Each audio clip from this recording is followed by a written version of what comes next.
Good day, this is Dimitri Lascaris coming to you from Kalamata, Greece for Reason to Resist on October 17th, 2025. Over the past few days, pro-Palestine protests have rocked Pakistan.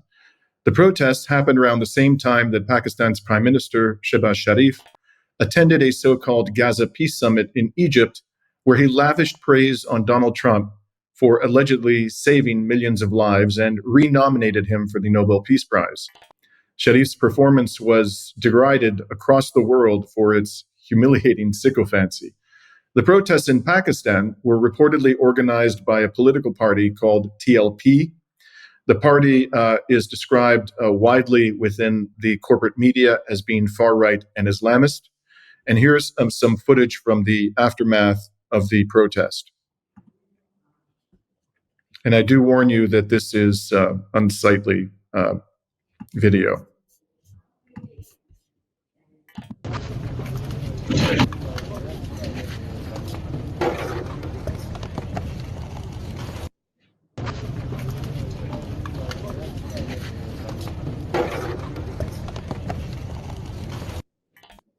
Now, here's another video in which the poster on X said that the video showed how a police officer is firing on TLP or Tariq and Lascaris workers in the streets. Have a look at this.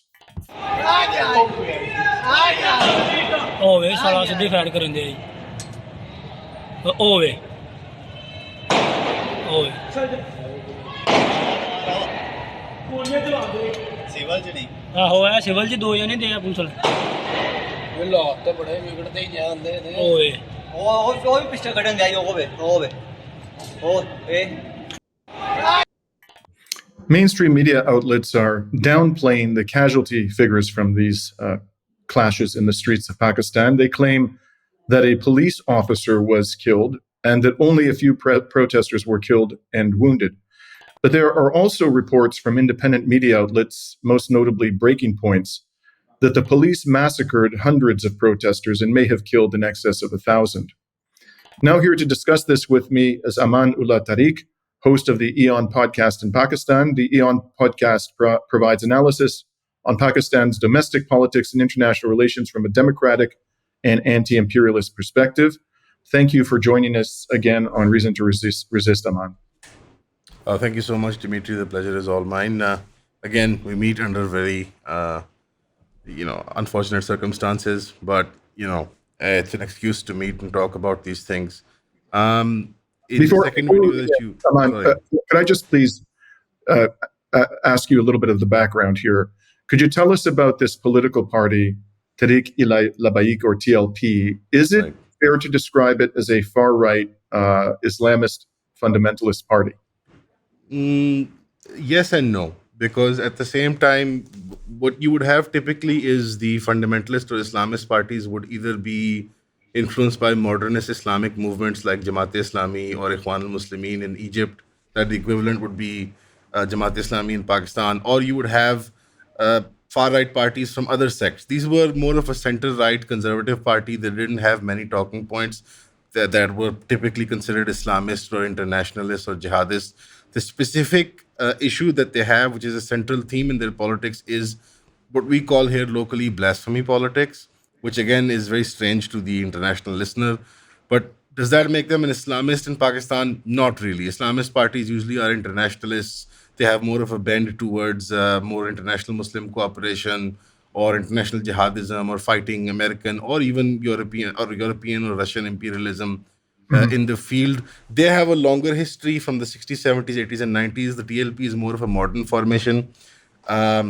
It comes out of the modern... Yes, sorry?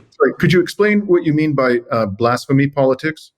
Right, I'm just going to get into that. That's not something you hear all the time. Yeah. Well, blasphemy politics is to do with a particularly contentious piece of law in Pakistani law, which is the 295A, B, and C laws, which are laws pertaining to religious, any sort of religious insult, geared towards the Prophet of Islam, sallallahu alaihi wasallam, towards Islam itself, to the companions of the Prophet, to religious holy figures.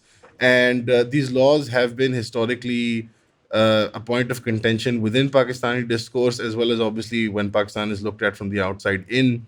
The Barelvi sect, which is majorly represented in the TLP, which is the majority of Pakistan, which is a subsection of the Hanafi legal tradition, which is a Sunni legal tradition. Again, these are big groups to break down. Barelvi is a town in India where this sect was sort of formed. It's very popular in India and Pakistan and Bangladesh. It pretty much comprises of the majority of the Muslims in this region, and it's not very legalist in their approach towards their Islamic politics. In fact, they've been quite passively voting for generic conservative or liberal or even socialist parties. The voter base for this party now would have just voted for any of these, depending on their geographical region or their particular social or economic leanings. But with regards to this one particular piece of law, which is that the sanctity of the blasphemy laws must be maintained, they're all pretty much on one page. So that is what the galvanizing force was, because the government has been grappling with this for a few decades now, and mostly due to international pressure, they've always tried to work their way around this. And the way TLP comes into formation is that in the 2010s, you had a governor of Punjab, which is more of a colonial sort of position, which is not an elected position, but is more of a reward given to a technocrat character by the incumbent government that has been elected in. And the governor is sort of the symbolic character who lives in the fancy governor house that the British Empire made in every single province of Pakistan and is in India as well. The governor of Punjab tried to amend these laws under international pressure at that time. And there was a lot of rhetoric in the media that was going around, which was centered around the figure of Salman Taseer, who was the governor of Punjab at that time. Salman Taseer, unfortunately, was assassinated because the religious sentiments that were rising up and opposition political parties were riling up those sentiments. And those opposition parties wouldn't be considered Islamist, but it was more opportunistic politics that was being done. And certain religious the part of the religious clergy motivated one of his guards who used to provide security for the governor.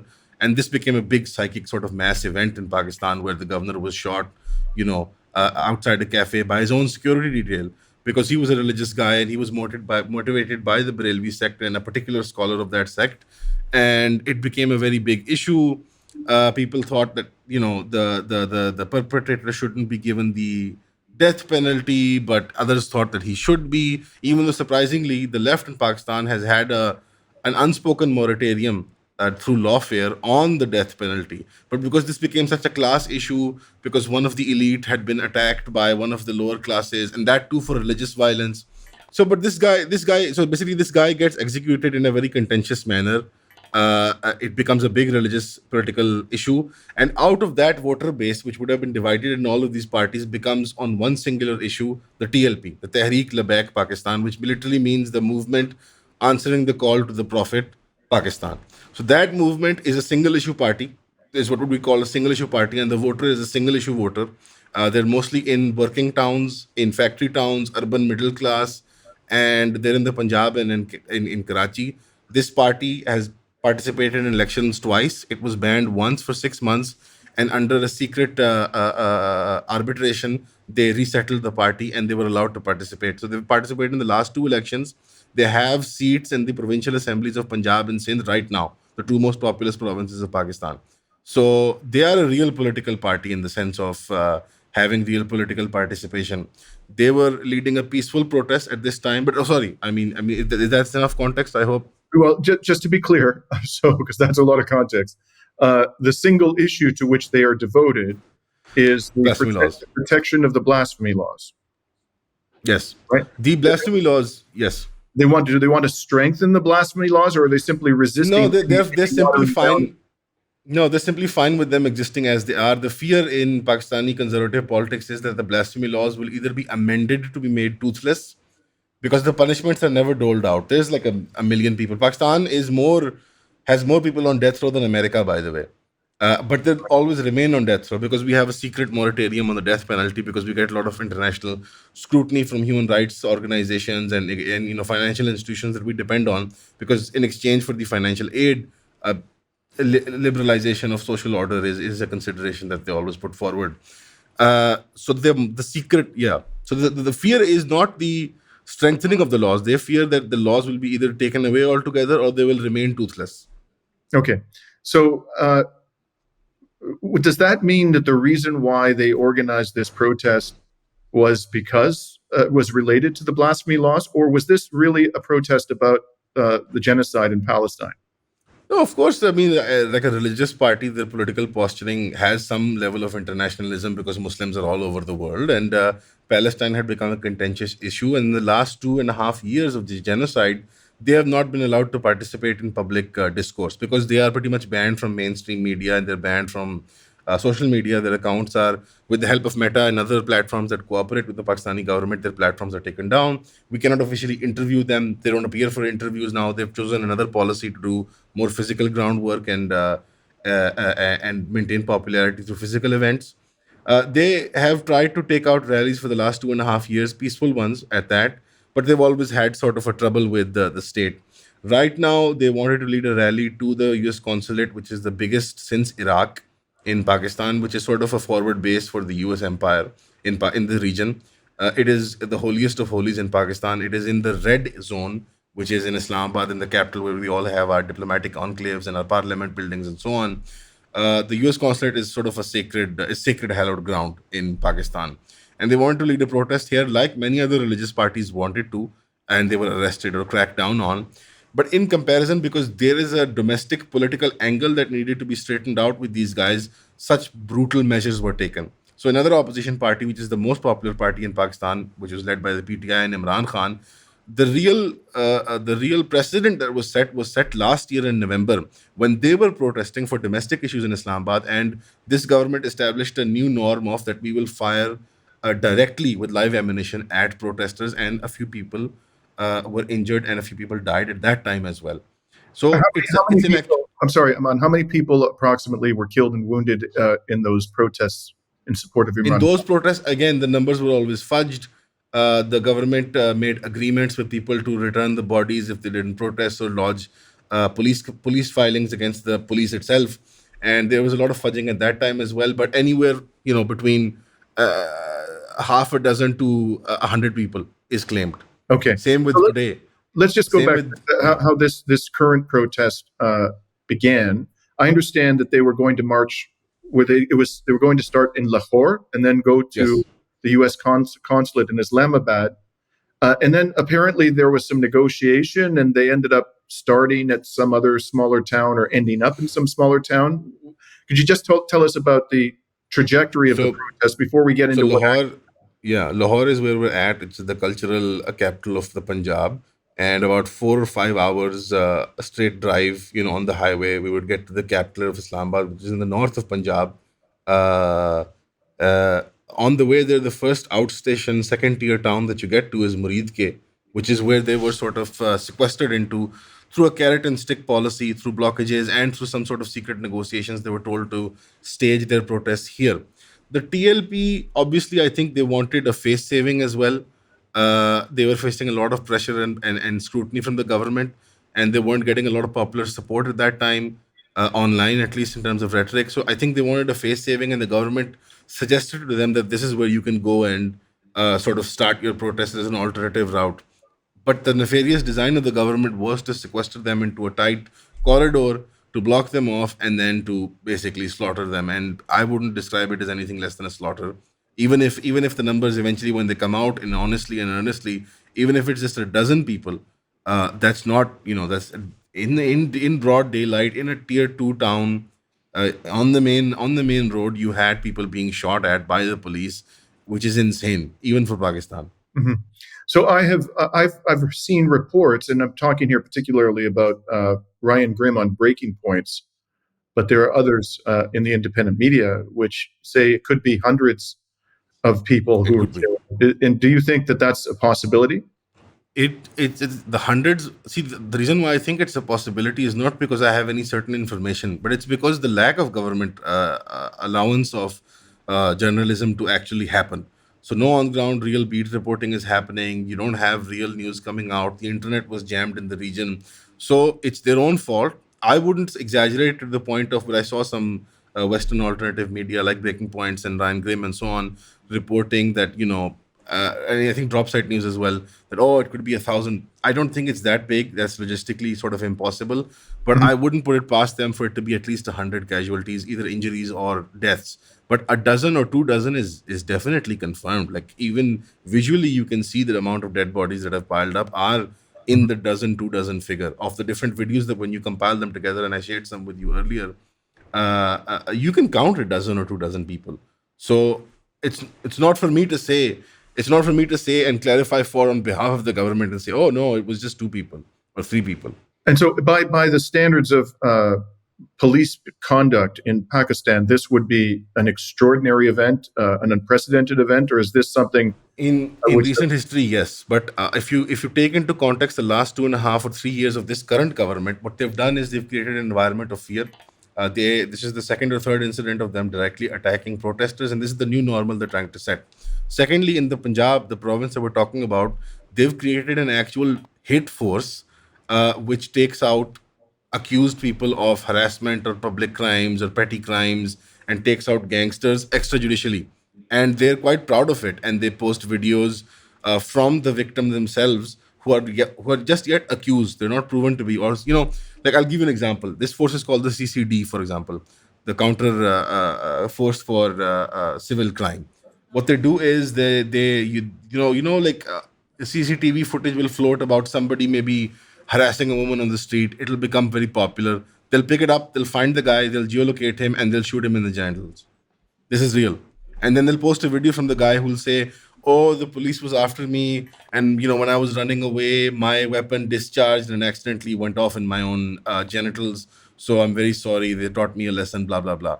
And they it's a wink wink, like, oh, CCD, wink wink.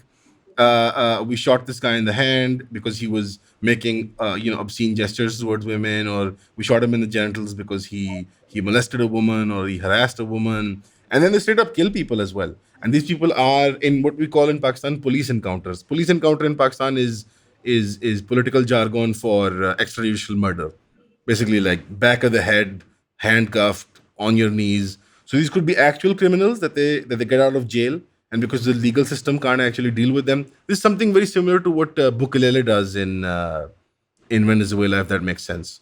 So these people are semi-prosecuted and tried, and are sort of suspected to be MS-13 or whatever. So now we can just pick them up and dehumanize them and treat them like animals.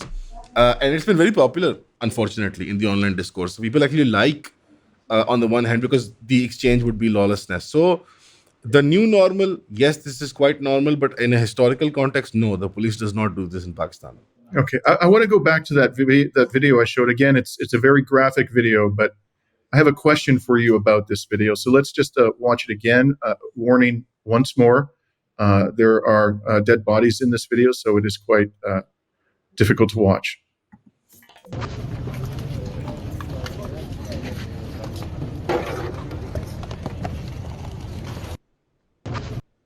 So what I want to ask you about this, Aman, is that this video, it is short, but you can see that the person who's shooting the video is standing amongst what looks to be soldiers. I mean, they might be, Pakistan's equivalent of the National Guard. They might be heavily militarized police, whatever they are. These are people, law enforcement, and they're heavily armed, and they're walking amongst the bodies. And I can't imagine that this person who was filming this was not visible to the soldiers or the police officers who were right there. Yes. In other words, what I'm suggesting is this video, it strikes me that the person was allowed to videotape and felt comfortable videotaping the aftermath, which was dead and seriously wounded people, and then posted it, or some got their hands on it, posted it on social media. And what I'm wondering here, and is this possibly the government sending a message to people? Do they want people to see the victims lying in pools of blood so that they will not? A little bit. So it could be one of two things. One is that this is a for your eyes only video that was shot for the upper echelons of the police management or the political class, and that sort of leaked out because there's so many hands in between. Or the other element is that, which rings truer, even if it was not the case that they shot this video for the public, because the sentiment or the environment of fear that they've created is that. So, for example, our chief of army staff, who pretty much runs the show, also is called the field marshal because he was upgraded to another position of field marshal. He described the new Pakistani state as a hard state. That Pakistan will have to become a hard state now because we have so much terrorism and border disputes and law and order and crime. So we have to become a hard state. And now in the media rhetoric as well, and in the mainstream discourse of the political class, they describe Pakistan as a hard state. So the idea of the hard state is that we have to appeal to a small, upper class, liberal intelligentsia in the urban capitals of each province, in Lahore and Peshawar and Islamabad and Karachi. And we have to make them feel like you're going to be safe, conduct your business, make your money, do your trade with other countries, but do not ask about law and order, do not ask about lawfare, do not ask about foreign policy. Pakistan has become particularly sensitive about foreign policy with the fiascos that you mentioned in your earlier preamble when you were introducing the episode. That everybody's sort of now That, seen. by the way, I'm gonna ask you about that in a moment. So this kind of fear, I wouldn't put it past them that they sort of let this out. But my gut does tell me that I know knowing what what they're like, they wouldn't want people to see because otherwise people could get sympathetic. So they want more of a secret fear, of an unknown fear, as opposed to a visually, attributable fear. Oh, look, I saw 2 dead bodies and 3, people with gun wounds. They want it to be abstract. So, for example, when the operation was happening, when the crackdown was happening for the first 4 or 5 days, nobody from the government even acknowledged that they were doing it. Secondly, the two leaders, the brothers Anas and Saad, who are the sons of the founding member who has died of this party, the founding father of the party, they've disappeared. Apparently, they were shot and they were injured. One of them, at least, definitely was. And the government still claims that they're absconders and that they're hiding. Well, it's impossible to escape from that totally cornered city street. And they're not even admitting to the fact that they might have them injured, or they might have them dead, or that they have them in legal or illegal custody. They're simply saying that they're absconders. And the FIR, the legal document that was issued against them, said that they had shot at and potentially killed police officers, even though the TLP does not carry weapons as a policy. They only carry sticks and stones if the protest gets violent, and gas masks and stuff. No, They, as a policy, do not carry guns. The PLP being the military or the The police? TLP, the Oh, party. TLP. You're talking about the Yeah. political party. Sorry. Please go ahead. Yeah, they don't carry weapons. They only carry sticks and stones and potentially gas masks, and really, at best, tear gas shells that they might have stolen off of the police during different clashes. That's it. They do not carry weapons. Even his personal security detail does not carry weapons. But all of this stuff is not being reported because the Pakistani media class is pretty much bought and paid for. They are literally acting like stenographers. They are reporting whatever the state says. There is no on ground coverage being done. So my gut feeling tells me their desire is to maintain an abstract fear, not an active fear where people can see. That is, they don't, because they know sympathy is strong. Because this party is indirectly represented by a representative of about 50-60% of Pakistan's majority sect, which is the Barelvi sect. And their mosques were, so for example, part of the operation was their mosques were taken over, their seminaries were taken over, their assets and their properties were taken over. Initially, when the government broke into the leadership's houses, they even abducted, in my opinion, under 3 MPO laws, which are anti-riot laws, the women of the households, any uncles, aunts, wives, daughters, whatever, and they took them away. In a day or two, they released them when they realized that it was becoming bad PR. They stole, like, I think, what would be thousands of dollars worth of money. In fact, no, yeah, tens of thousands of dollars worth of money. And they initially even claimed that we found sex toys in these guys' houses. When that news didn't stick, they sort of gave it up. And now they've doubled down on we found foreign currency and thousands of dollars. And what was this money for? And blah, blah, blah, blah, blah. And it's not a lot of money, by the way, even by Pakistani standards, what they were claiming. So it was quite strange. It was a weird spectacle. There is a core. People don't like them in Pakistan. There's a sizable amount of people who don't like this party and doesn't like their politics. I being one of them. But the state is sort of banking on people's hatred of this kind of politics or this kind of religiosity enough for that to justify this kind of brutal crackdown. That is what the government is banking on. So on breaking points, Ryan Grimm, and apparently, as I understood his reporting on this, he is relying in part on knowledgeable people within Pakistan. But he postulated that the reason this massacre was carried out was not really related to Palestine. It was a broader message to the public about protest in support of the jailed Yes, Pakistani leader Imran Khan. Do you agree with that assessment? 100%, 100%. The foreign policy angle was, tertiary at best, but the primary and the secondary and even the tertiary will always be that, because if you look at the long history, not the long history, the 2.5 year history of any protest by any party or any form of protest about Palestine, whether that be taking flags to a cricket match, whether that be protesting outside an MNC that supports the genocide, like a McDonald's or a Coca-Cola or like a Pepsi. I didn't know we were so loyal to MNCs now, and they were the good guys. Any sort of crackdown, any sort of protest organized on any level, be it 50 people or 1,000 people, the government was scared of them because the underlying fear was not that it would displease our Western masters, but that it would be a message and an opportunity for the opposition party, the PTI, which is the largest party in Pakistan, to mobilize. So, for example, this Friday, as we're speaking, today is Friday, and we had to delay this because we go for what is the Jummah prayer, which is the Sunday Mass, the Muslim version of Sunday Mass. After the Jummah Mass, there was supposed to be PTI protest as well today. But the government said, this is not on. We're not going to have any mass mobilization because the current government is not legitimately elected, and they're aware of this. There was a big hoopla around the election cycle. The PTI pretty much, even though they were banned from participating with their election symbols, which is the cricket bat, and there was a lot of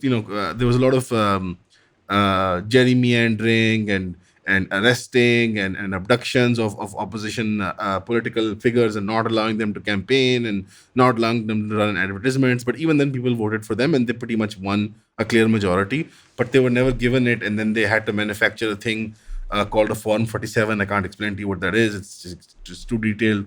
But the Election Commission of Pakistan was complicit in this ridiculous miscarriage of justice during the election, and the new government came in. Now, the government is trying to project law and order, strength, economic progress, and hard diplomacy. This is what they're calling it. Look, we had Trump, he's said it 10 times now that we've downed Indian planes and so on and so forth. So they're projecting strength and they're not allowing for any dissent. That is the real goal. It's not Palestine. It's not really Palestine. Is there an upcoming event in the saga of Imran Khan's incarceration, for example, a trial or something like that was likely to provoke mass protest? Or Imran Khan, no. Imran Khan, the real major event was that Imran Khan from jail, his party is being splintered up by the state through manufacturing. Different interest groups have formed because there's a lot of poking around in the membrane of that political party being done by the state and intelligence. It's split into 3 or 4 groups, and one of the groups, which is sort of representative of Imran Khan, which they rarely, but they do eventually get to go and meet him and discuss politics in jail. They've recently removed. So they have a government in the province of Khyber Pakhtunkhwa. The KPK province borders Afghanistan. It's a very contentious province because that's where the majority of the Afghan border lies, and the transit trade goes through that province, right? They're very popular there. It is mostly dominated by the Pashtun people, which are an Afghan people, and a majority of them live in Pakistan, but they are of Afghan origin. The Pashtun people are a point of contention because there you have the offshoots of the Taliban in Pakistan called the TTP. You have different military operations taking there all the time. So that's a very contentious province, and there the PTI holds the most powerful government that they've ever had, and they've had it now for the third time. So they recently removed their chief minister through Imran Khan's orders. The accusation was that the previous chief minister had become a guy, a front man for the state. So his removal with the new guy, who is Suhail Afridi, was a big point of contention, all the way to the point that the military even talked about it in their presser. that the official presser of the military institution, which is the ISPR, they even mentioned that your politics cannot be above the state interest, which is currently that we want to carry out an operation against the TTP. We want to close off all Afghan official transit trade and so on and so forth. So they are basically fighting over this province, and that is the big issue. With in regards to his actual court cases, over the last 2.5 years, he's had hundreds of them. Hundreds of FIRs in different crimes, and some some more legitimate than others. Others just completely absurd. That's not the thing. The thing is that the current civil government is losing popularity, and they're taking the PTI has to take more and more desperate measures. This changing of the chief minister is what was the real fear, that this might lead to a mass mobilization out of the Khyber, because from the Khyber to reach Islamabad is not very hard. To reach the capital is not very hard. So, in this political environment that you're describing, where the police are capable of just slaughtering unarmed protesters in the street, and the military is making ominous sounds about, the PTI replacing I believe it's the leader of the party in the Pushtan part of the country. Is that correct? The chief minister of the Khyber Pakhtunkhwa. It's fine, man. So in this type of political environment, somebody who does what you do, which is independent anti-imperialist journalism, and who is quite critical of the government, of this regime that now this illegitimate regime, it seems to me.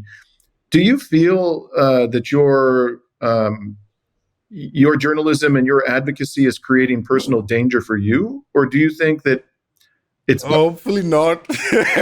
Let's not jinx it, man. Yeah. Here's the thing. There is a gray area in Pakistan where you can sort of operate with using a certain kind of language. I'm not gonna lie, we're not so brave to tiptoe. We just tiptoe around that gray area. But at the same time, at all times, when these kinds of incidents occur, you are fully cognizant and aware of that this could be the day. And it's not that they'll kill you or anything. Pakistan's not nuts. But they will harass you, they will arrest you, they have a lot of new laws, like we have a PICA Act, for example, which is a defamation law, where if you have accused an individual, and it's very abstract, so the cyber crime agency can come in and they can crack down really hard on you they can basically just harass you through through lawfare. Like if you are living in Lahore, your case will be in Karachi, which is like you have to take a flight there, or a train journey. And then if you're in Karachi, your case will be in somewhere else, and then they'll keep harassing you and annoying you. Initially, they try to contact you, try to make friends with you. Oh, you should cover such and such thing of the government, and we're giving out such and such amount of money, and blah blah blah. But I suspect that if you remain within like a principled sort of Pakistan's not altogether unreasonable. It is still a republic at the end of the day, compared to like maybe I don't know, like a Saudi or like a UAE or something. Right. There is a certain amount of press freedom, but this particular incident has been very tragic because very reasonable part of the liberal media, in fact, has also been completely retarded when it comes to this crackdown, because they're like, oh, it's because it's a bit of a class issue, because these guys are like from poor working towns and they're sort of the undesirables of Pakistan. And then on the top of it off, their sort of religious zeal is very annoying to our liberal intelligentsia. So I don't know, this could be it. This could be the straw that breaks the camel's back. But I don't personally feel in danger. However, they do, and even with the existing coverage, they do annoy us at times. They do annoy us. Right. Yeah. So let's turn, because they don't want too much exposure. Right. And they would make us martyrs for no reason, even if they were to arrest us, for example. So they're not dumb. They're not dumb. They do it when they know they can get away with it. The state in Pakistan. So let's turn then, on that note, to the performance of the Prime Minister of Pakistan, Sharm el-Sheikh in Egypt a few days ago, where he lavished praise on Donald Trump. And I've already shown this clip on my program, but I just can't resist showing it again, because it just, and I say this, Aman, with tremendous respect for the people of Pakistan. It's not that I think this character is any worse in substance than the other vassals of Washington, including, for example, the Prime Minister of Greece, one of the most abject, pathetic vassals you can possibly imagine. But this particular vassal, it was so dramatic and so flamboyant. So I just have to show this, and I just remind people who haven't already seen this clip, take a look at the other vassals standing behind Trump and Prime Minister Sharif, namely the Prime Minister of Greece, Giorgia Meloni of Italy, and the one and only Keir Starmer, arguably the most unpopular Prime Minister in British history. Yeah. Well, I would say today is one of the greatest days in contemporary history because peace has been achieved after untiring efforts led by President Trump, who is genuinely a man of peace, who has relentlessly and untiringly worked throughout these months, day in and day out, to make this world a place to live with peace and prosperity.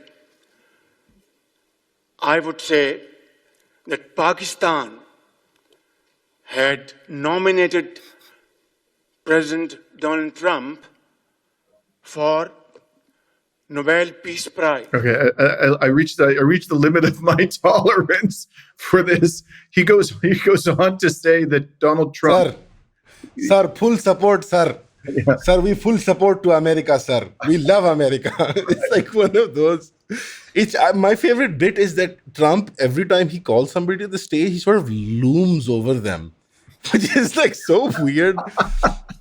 He sort of looms over them. Actually, like I just have to show that again. Look at this. This is look at it.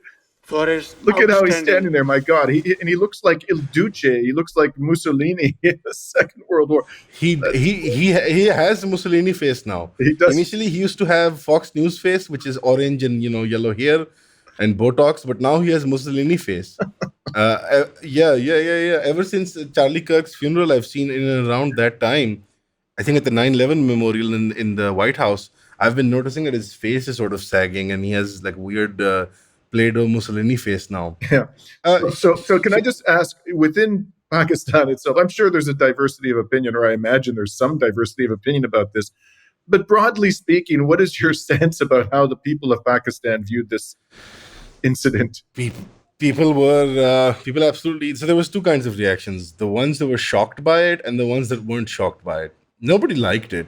The ones that were shocked by it thought that we wouldn't be so servile, because again, everyone at Sharm el-Sheikh is a vassal, right? That's the assumption that it is on some level subservient to America.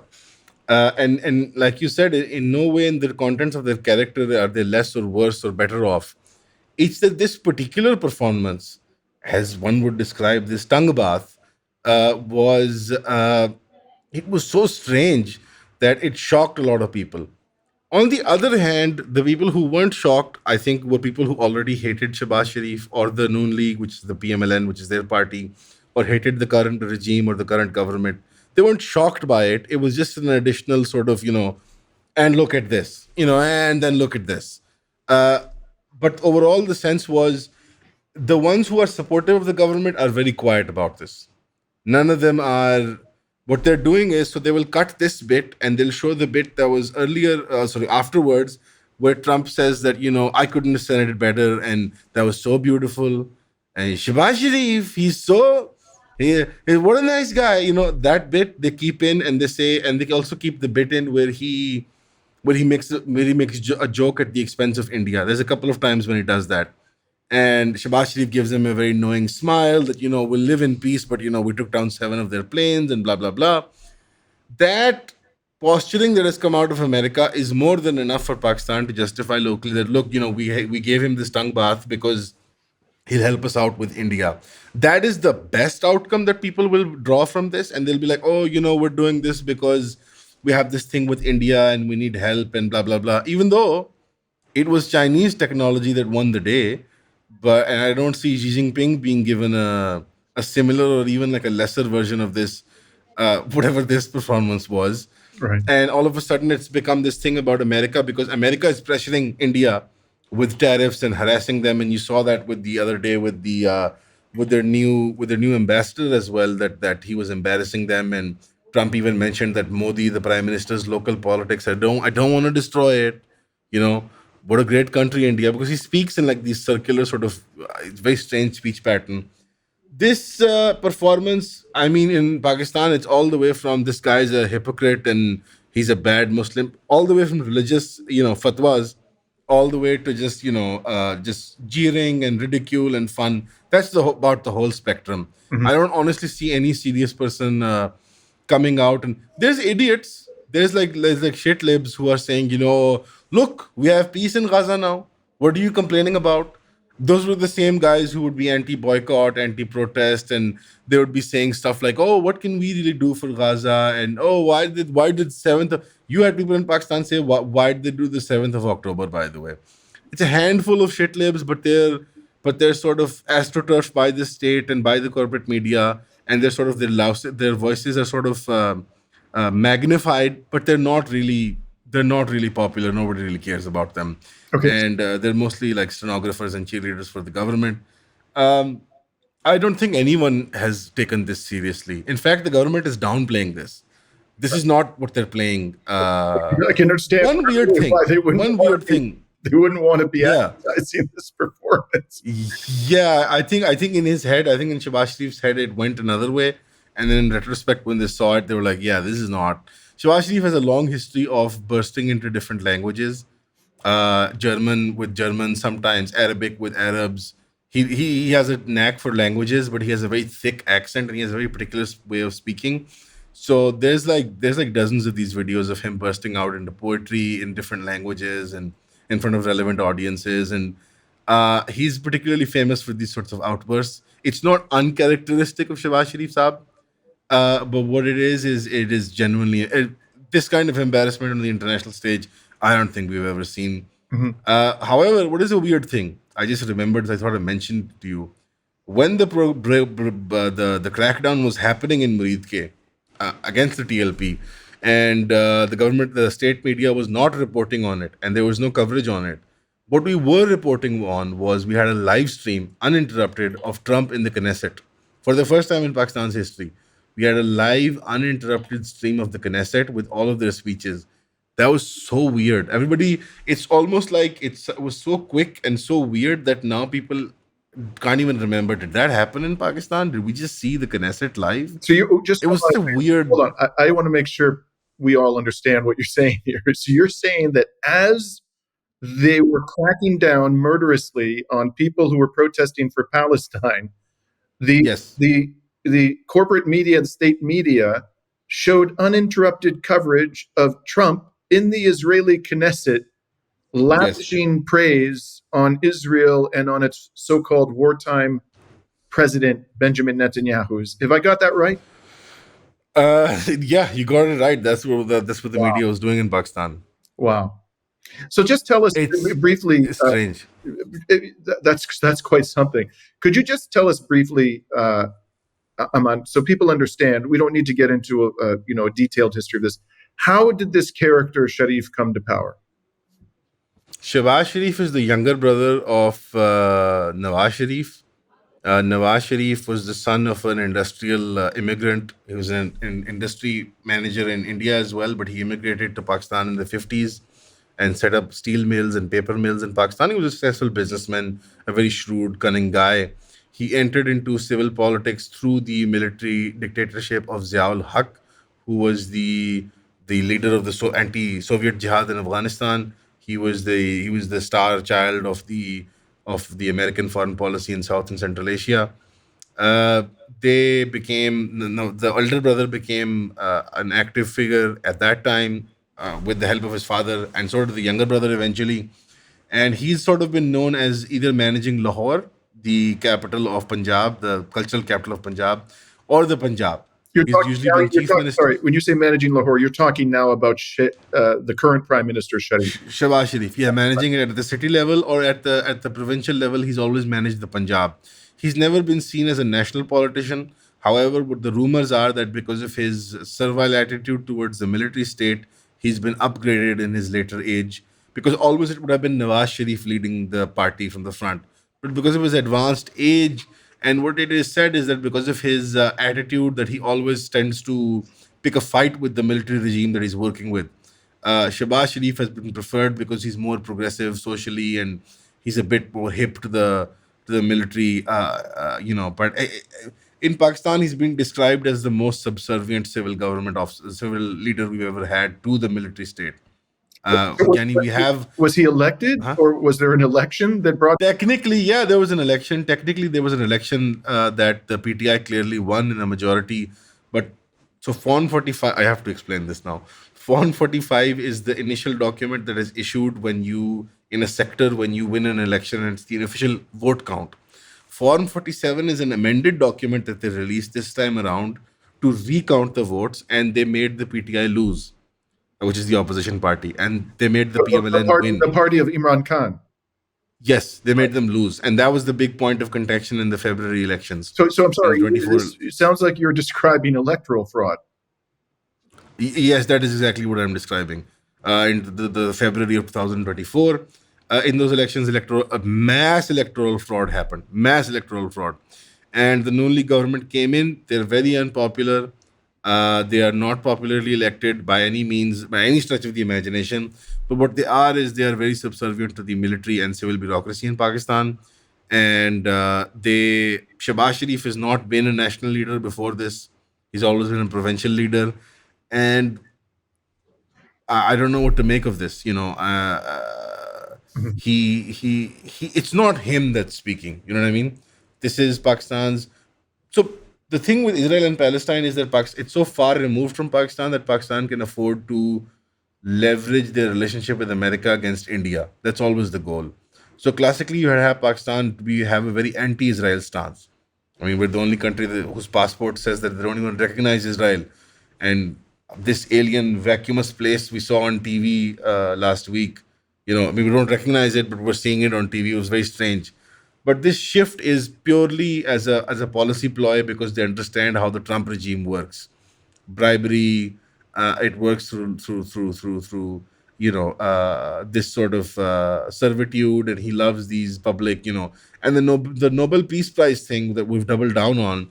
Initially, when we elected him for the Nobel Peace Prize after the May conflict with India, we went quiet about it because we saw that there was the bad PR and repercussions. But now again, we've doubled down on it. Now that the Gaza peace plan has come out again, which was a very contentious thing in Pakistan. People were trying to protest that, but protests were being cracked down on because our government said that we agreed on these 20 points, but the Netanyahu came and changed them into another 20 points. And then all those 40 points went away. And now we have a weird secret ceasefire. Because the idea of making a Muslim force and sending it over there had very bad connotations for people in Pakistan. They were very angry about it. They weren't agreeing with it. The one-sided or lopsided nature of the agreements that Netanyahu and Trump were trying to push, people didn't agree with those. People saw it as a sellout because just before the agreement or during that time, one of our ex-senators had sailed on the flotilla, the Samud flotilla, was arrested, was tortured by the Israelis. And when he was released, he was coming back with a fiery vengeance and he was making speeches and all. And at that time, our government wasn't even willing to acknowledge in tweets that this guy had been arrested. They were talking like they were like civil activists that, we stand with the Samud flotilla.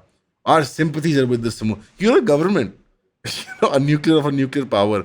You don't have to sympathize with the Samud flotilla. You have to have diplomatic stances on it.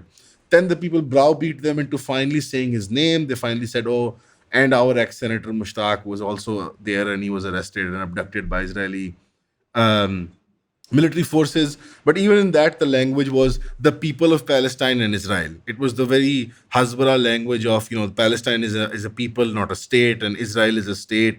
So there is a fear in Pakistan, and I think the TLP's mobilization was primarily based on this politics that we will now recognize Israel, that the Abraham Accords too, which are sort of in effect right now, the unstable peace, in that Saudi Arabia is pressuring because our real point of access in the region is Saudi Arabia because that's our, sort of all-weather ally in the region.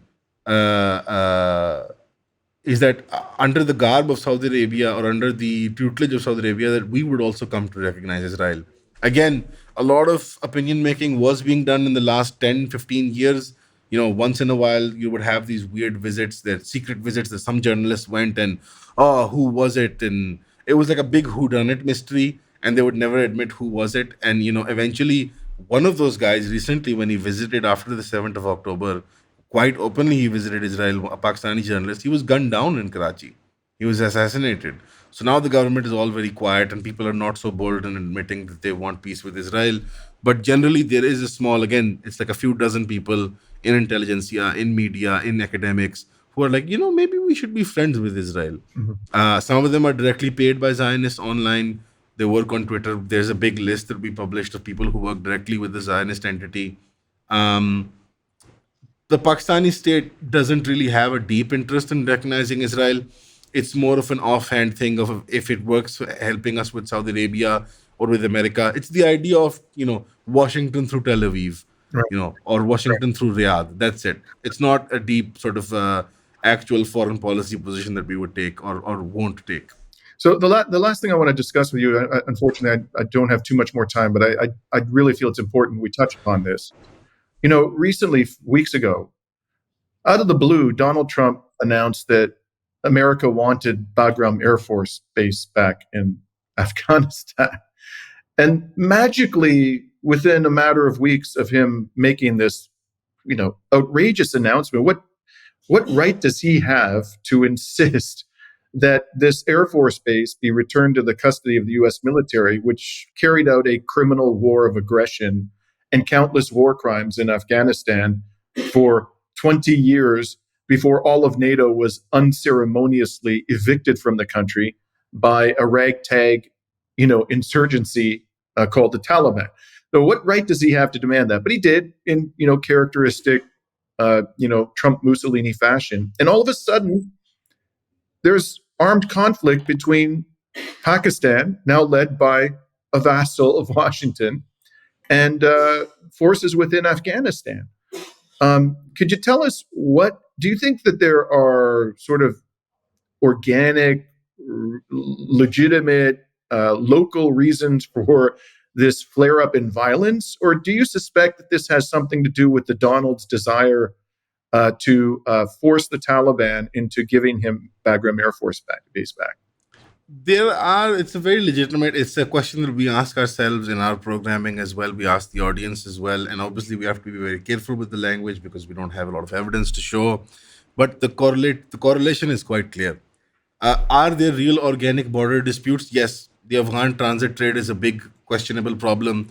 We want to take control of it. They want to take control of it. The Durand Line, which is an imaginary line drawn up by the British during their time in India, which split Pashtun and Afghan people in two and created the artificial sort of buffer zone. For example, the Khyber province used to be called the NWFP province, the Northwestern Frontier Province. It didn't even have a name. It was simply a frontier province, which was in the northwest. This was the original sort of British and then eventually Pakistani understanding as well, up until the early 2000s when Pakistan decided to give it a name. And we call it the Khyber Pakhtunkhwa, from the people of the Pakhtun people, yani the Pashtun people who are split between Afghanistan and Pakistan. A majority of them whom live in Pakistan, but obviously have ethnic or religious or cultural ties to Afghanistan. We have border disputes. We have real problems with the Taliban. We have cooperated with the Taliban in the past. There is a real problem of terrorism, cross-border terrorism, perpetrated by the Taliban via the TTP, which is the Tehreek Taliban Pakistan, which is the Pakistani subsidiary or corollary of the Taliban in Afghanistan. They have religious ties to political parties and to individuals, and business ties in Pakistan. The Taliban does, and Afghans do as well. Pakistan and Iran have been pursuing a very strange and very brutal policy of deporting Afghan refugees who've been living here for, at the minimum, one generation, and many of them 3 generations, from the time of the Soviets. They've been in Iran and in Pakistan, but Pakistan primarily. Pakistan and Iran have been pursuing this deportation policy because they see them as fifth columnists, or, it's a way to antagonize the new Taliban regime in Afghanistan, to settle border disputes. There's a lot of vectors to why they're doing this. But it was seen as very unfavorable in Pakistan because people were married to the Afghans, people who had businesses with them, they lived with them for years and years, sometimes decades. they spoke our languages, we spoke their languages, and so on and so forth. Plus, the religious sentiment in Pakistan does not allow for this kind of betrayal of Muslims. And Pakistan, the population has been in a sort of state of flux since the war on terror, since a great betrayal was done by the military regime of that time by siding with America. Because historically, the Pakistani population has opened their hearts, opened their homes, opened their markets, opened their wallets for Afghanistan to support it in the Soviet era jihad against the Russians. And then subsequently, even though the state betrayed Afghanistan, the Pakistani people still maintained refugees, maintained religious ties, maintained business ties, maintained marital ties, maintained charity efforts to support Afghanistan, not just in a humanitarian way. I mean, militarily, people give money, like charity money from the religious charity to for the Afghans to fight the Americans. There are some racial and ethnic tensions, which are the sort of the window dressing, which are historical, which are 6, 7, 800 years. But they are mostly, I think, rhetoric. They don't really mean anything. They don't really translate into policy. Policy does not come from ethnic or even, in my opinion, religious tension. It really comes from border disputes. And Afghanistan and Pakistan and the other Stan countries historically have been in an EU zone. Before the British Empire, they were like an EU zone. This is the bloody Silk Route. It goes all the way through India and Pakistan into Afghanistan. Many of our kings and warlords who ruled over these regions or had empires in these regions built upon and kept building upon a particular road called the Grand Trunk Road. It goes all the way through most of India. It's still there today. We still use it today. Through Pakistan, into Afghanistan, all the way up into Bukhara, into Uzbekistan and all. That's the Silk Route. I mean, you can't make borders and then expect the Silk Route not to operate. The Afghans are mostly trading people. Afghanistan is not fertile for crop bearing and these sorts of things. Pakistan is a floodplain. It is. Pakistan historically is the breadbasket of the central of India, and the place where Pakistan is now used to be the breadbasket of the Indian side of India as well as Afghanistan. Even today, a lot of the food is being shared throughout the region. Pakistan has been troublesome in the Afghan transit trade because in the last 2.5, 3 years, we've been posturing against Afghanistan. Since the new regime came in, the Taliban regime, we were posturing that we are the conquerors of Afghanistan. Look, we've done it again. I love it when one of the Pakistani generals went there, like he was like B.A. Barakas or whatever, and he was like, I love it when a plan comes together, and he was sipping his tea, and it was a very weird posturing. Afghans culturally receive that sort of posturing very violently because they see themselves as a very autonomous and independent people. Pakistan was trying to posture that we're the viceroys of the region now. Look, we helped freed you because we played this double game with America, which is very well known that Pakistan, even though they had betrayed the Afghans, they were secretly also supporting the Taliban and Al-Qaeda and ISIS and all other kinds of militant factions, very openly admitted by Pakistan now, in the region to destabilize the American and NATO efforts in Afghanistan. So Pakistan has this weird schizophrenic policy with Afghanistan. Because that was received very negatively and a lot of economic posturing was being done. So Afghanistan was being told that you can't trade with India, you trade with Pakistan, but we will control the trade. We will determine what gets in and out of Afghanistan. Afghanistan is landlocked. So because their relationship is southwards, not northwards, with India and Pakistan is historical. So their dependency on our industrial bases in Pakistan and India and our agricultural bases it's inescapable. Like, for example, in some of the videos that were coming out of casualties, people were being wounded up and given juice boxes in the hospitals in Afghanistan. They were drinking bloody Pakistani juice boxes, which is it's insane. And in fact, one of the propaganda videos that came out of one of the Taliban regime's Twitter accounts was like, look at these, look at what they've done to our people. And it was one of those videos. And the guy was drinking a Pakistani juice box. And I was like, and I know for a fact, so most of the Taliban regime can speak Urdu because they were raised here. They grew up here. Many of them found refuge here, studied in madaris and universities and schools here. So it's like, wrap your head around this. It's a short-term policy. I think it is fully possible. It is fully within the grasp of Pakistan to execute this on behalf of America because they're sort of posturing in the region. It's quite clear that our tussle with India was also seen positively, if not orchestrated by the Americans. It was received positively because India is being a bad boy these days. And by the way, I'm sorry. Do you think that Sharif was telling the truth when he said, in that love fest with Donald Trump, that Trump brought that conflict to an end? Is that true? I think so. I think in all of the claimed conflicts of Donald Trump bringing them to an end, I think the only real one was India and Pakistan. I don't think it's also, if I understand you correctly, it's also possible that Trump behind the scenes somehow provoked that conflict. No. It's what it is. So when you say end, it is fully possible. So initially, what it is perceived like in Pakistan, I'll tell you. So Pakistan is communicating through America via Saudi Arabia and via the UAE. They sort of reflect the king's policies in Pakistan. So initially, the response by the Saudis and the Emiratis was, wait and see. Let's see what Pakistan can do. You're on your own. When the Indians started attacking us, when the Pakistani Air Force shocked everyone in the world, then you had the Saudis and the Emiratis and the Americans piling in. So it is fully possible that it was a test of faith. It was a leap of faith. They wanted to see how far Pakistan could go. And Pakistan, after a very long time, since the war on terror, I think we've been irrelevant since the Kargil war, because we sort of hand-delivered India to the Americans. But after that, 9/11 happened and we became relevant again. We got a lease on life. This is what has been described as by George Tenet, by the way. Pakistan got a lease on life after 9/11. So it's not nothing. And that lease on life lasted 10 years, 15 years. We got petrodollars and electrodollars and whatever you want to call them. There was a big real estate boom in Pakistan at that time. We became a big exporter. We got a lot of lines of credit from different international institutions. That's how Pakistan usually has this boom bust cycles. War is boom and bust is no conflict. And now all of a sudden we're able to deliver them India all over again. Because if you look at the region, America, for containment of China, doesn't want Pakistan. It doesn't want Afghanistan. It wants India. India is a huge economic market. It has a huge industrial base. It has a huge army. It is the only one that can compete one-to-one, although not really, on any imaginable scale with China. It could be India. And India is part of that sort of scheme. Like, for example, you had Biden with the Quad Alliance, Australia, India, Japan, and America.